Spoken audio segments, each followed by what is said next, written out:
राधे राधे दोस्तों, आपका फिर से स्वागत है मेरे YouTube चैनल राधे श्याम में। आज हम आपको एक नया अध्याय, एक नया पुराण सुनाएंगे जिसका नाम है सुख सागर। वो सुनाने से पहले मेरी आप सबसे विनती है कि आप मेरे चैनल को लाइक, सब्सक्राइब और शेयर करना ना भूलें, ताकि हम आपके लिए अच्छे अच्छे पुराने ला सकें। राधे राधे। राधे राधे दोस्तों, आपका फिर से स्वागत है मेरे YouTube चैनल राधे श्याम में।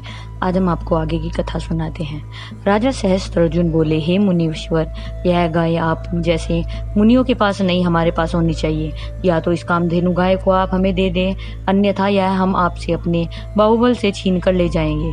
राजा सहस्त्रार्जुन ने के मुख से यह बात सुनकर जमदग्नि ऋषिवर बोले, हे राजन, यह गाय मैं देवताओं से मांग कर लाया था, इसलिए इसे मैं आपको नहीं दे सकता, क्योंकि यह गाय अमानत के रूप में मेरे पास है। राजा सहस्त्रार्जुन जमदग्नि ऋषि की बात सुनकर भी अनसुना कर बाहुबल के जोर से उस कामधेनु गाय को उनसे छीन कर ले गया।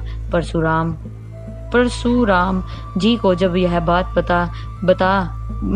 पता चली तो उन्होंने क्रोध में आकर राजा सहस्त्रार्जुन में उनकी समस्त सेना को मार डाला और कामधेनु गाय लाकर अपने पिता को सौंप दी। कामधेनु वापस पाकर जमदग्नि ऋषि बहुत प्रसन्न हुए और अपने पुत्र परशुराम से बोले, हे पुत्र, तुम महान हो। तुमने संसार में शत्रु को मौत के घाट उतार कर उनका जीवन सार्थक बना दिया है।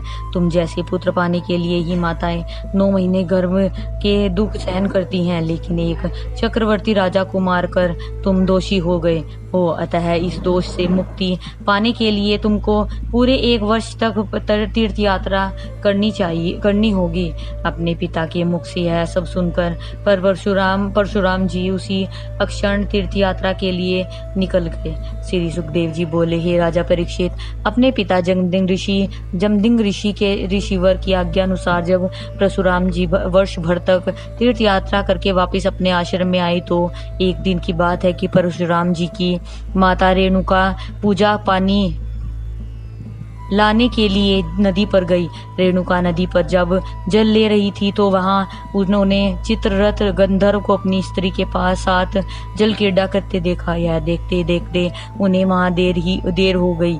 थोड़ी देर पश्चात जब वह जल लेकर वापस आई तो जमदग्नि ऋषिवर क्रोधित होकर तीनों पुत्रों से बारी बारी बोले कि तुम अपनी माता का सिर धड़ से अलग कर दो, लेकिन उन तीनों पुत्रों ने यह सब करने से इनकार कर दिया। जब जमदग्नि ऋषि वर परशुराम से बोले, पुत्र परशुराम, मेरी आज्ञा है कि तू अपनी तीनों भाइयों व माताओं को मार डाल। हे राजा परीक्षित, अपने पिता के मुख से यह सब वचन सुनकर परशुराम जी मन ही मन सोचने लगे, वैसे तो माता व भाई को मारना महापाप है, लेकिन यदि मैं उन्हें नहीं मारूंगा तो पिता की आज्ञा का उल्लंघन होगा और वे क्रोधित हो जाएंगे, इसलिए मुझे पिताश्री की आज्ञा का पालन करना चाहिए। यह सोचकर परशुराम जी ने अपने पिता की आज्ञा का पालन करते हुए अपनी माता व तीनों भाइयों को मार डाला। परशुराम द्वारा अपनी आज्ञा का पालन होने पर जमदग्नि ऋषिवर परशुराम से प्रसन्न होकर बोले, हे पुत्र, तुमने मेरी आज्ञा का पालन किया है। मैं इसी बात से बहुत प्रसन्न हूँ, इसलिए तुम मुझसे मन इच्छित वर मांगो।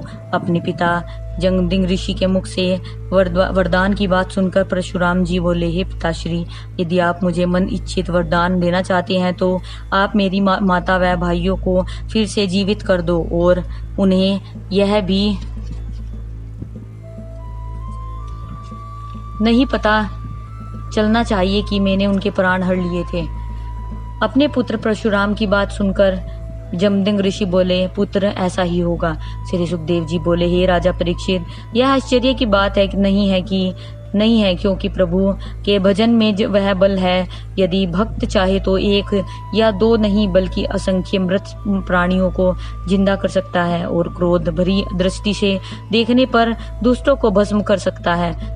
एक दिन परशुराम जी आदि चारों भाई कहीं गए थे तो अचानक सहस्त्रार्जुन के 100 पुत्र जमदग्नि ऋषि के आश्रम पहुंचे और पूजा करते हुए जमदग्नि ऋषि का सिर धड़ से अलग कर वहां से भाग गए।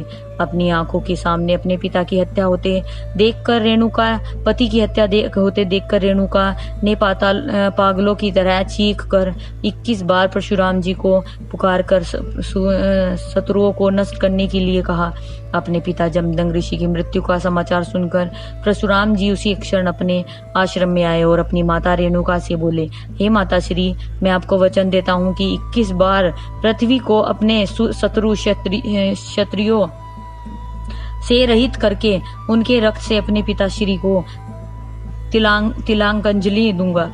हे राजा परीक्षित, अपनी माता रेणुका को यह वचन देकर परशुराम जी उसी क्षण सहस्त्रार्जुन की नगरी महिष्मती जा पहुंचे और उनके 100 पुत्रों को मारकर अपने पिता का सिर ले गए आए तथा इसके बाद परशुराम जी ने 21 बार पृथ्वी को क्षत्रिय रहित कर ब्राह्मणों को दान कर दिए।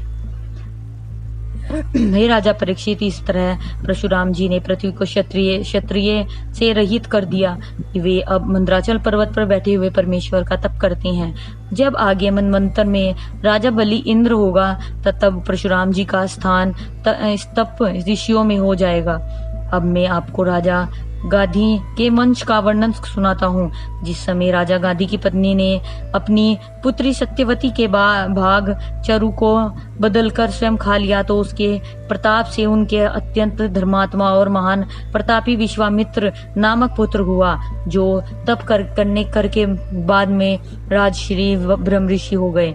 उनके 100 पुत्र होने के पश्चात भी उन्होंने सुनसेफ नामक अपने भांजे को जिसको हरिश्चंद्र के यज्ञ में बलि होने से बचा लिया था, अपना शत्रु बना लिया। और जब उन्होंने अपने बड़े 50 पुत्र से कहा कि तुम इसे अपना बड़ा समझ कर सदैव इसकी आज्ञा का पालन किया करो, पुत्रों के इनकार करने पर उन्होंने उनको श्राप देकर मलेच्छ बना दिया।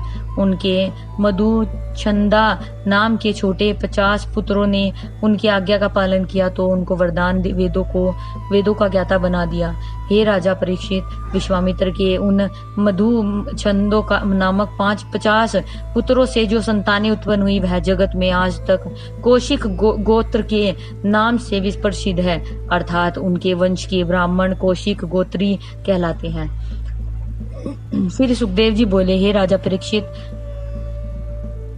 पुरूरवा के वंश में राजा नहुष, जिनके विषय में मैं आपको पहले सुना चुका हूँ, इतना प्रतापी राजा हुआ जिसने इंद्रलोक पर राज्य किया तो ऋषियों के श्राप के बाद में अजगर हो गए थे। उन्हीं के वंश में धन्वंतरी नामक ऐसे वेद हुए जिनका नाम लेने से ही रोगों का शमन हो जाता है, तथा उन्हीं के वंश में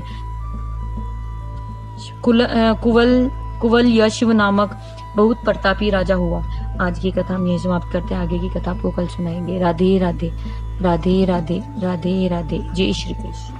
अगर आपको मेरी वीडियो अच्छी लगी तो बेल आइकन दबाना ना भूलें ताकि आपको मेरे आने वाली वीडियोस का नोटिफिकेशन मिलता रहे। धन्यवाद। ओम नमः शिवाय।